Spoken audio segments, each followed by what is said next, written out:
ইব্রাহিম আলাইহিস সালাম একদিন আজরাইলকে বলছে, আজরাইল, কোন নাফরমান পাপীর রুহু যে কবজ করো তুমি, তখন তোমার চেহারাটা কিরকম হয়, আকৃতিটা আমার এটা একটু দেখাও।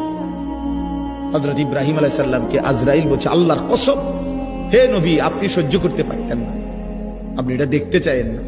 ইব্রাহিম আলাইহিস সালাম বললেন, না, আমার একটু হলেও দেখাও।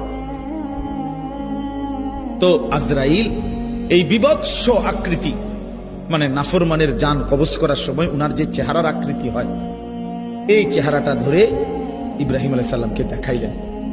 বিশ্বাস করেন, এই কিতাবে আছে, ইমাম কুরতুবীর কিতাব। ইব্রাহিম আলাইহিস সালাম একটা চিৎকার মাইরা বেহুশ হয়ে গেছে।